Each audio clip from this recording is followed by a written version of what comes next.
महाभारत के कुछ पात्र ऐसे थे जिन्हें उनके वचनों और कर्मों के आधार पर बड़ा माना जाता था, लेकिन वो योद्धा सभी के लिए न्यायपूर्ण नहीं थे।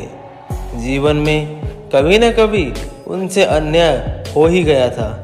ऐसे ही योद्धा थे भीष्म, जिन्हें उनकी प्रतिज्ञाओं के लिए याद रखा जाता है, लेकिन उनका किया हुआ कार्य उनकी मृत्यु का कारण बन गया।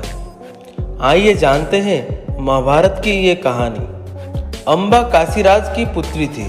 उसकी दो और बहन थी, जिनका नाम अंबिका और अंबालिका था। विवाह योग्य होने पर उसके पिता ने अपनी तीनों पुत्रियों का स्वयंवर रचाया।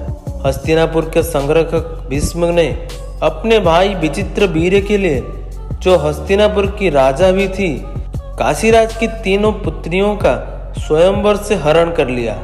इन तीनों को वो हस्तिनापुर ले गए। वहां उन्हें अम्बा के किसी और के प्रति आसक्त होने का पता चला। भीष्म ने अम्बा को उसकी प्रेमी के पास पहुंचाने का प्रबंध कर दिया, किंतु वहां से अम्बा तिरस्कृत होकर लौट आई। अम्बा ने इसका उत्तरदायित्व भीष्म पर डाला और उनसे विवाह करने पर जोर दिया। भीष्म द्वारा आजीवन ब्रह्मचर्य का पालन करने की प्रतिज्ञा से बंधे होने का तर्क दिए जाने पर भी वो अपने निश्चय से विचलित नहीं हुई।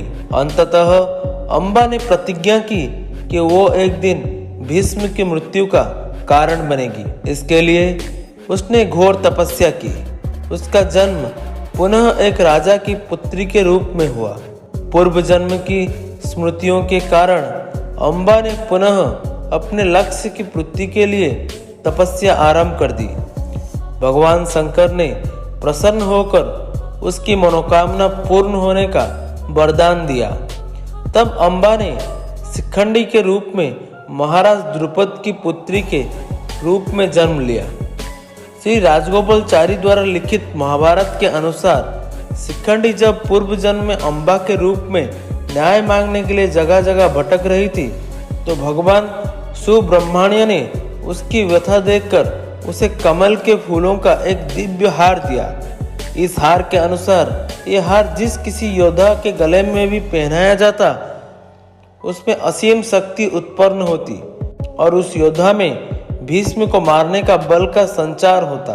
अम्बा पूर्व जन्म में इस हार को लेकर भटकती रही, लेकिन किसी ने भी ये हार स्वीकार नहीं किया, क्योंकि कोई भी भीष्म से शत्रुता नहीं करना चाहता था। इस तरह अम्बा ने फूलों के इस हार को राजा द्रुपद के द्वार पर लटकाकर आत्मदाह कर लिया।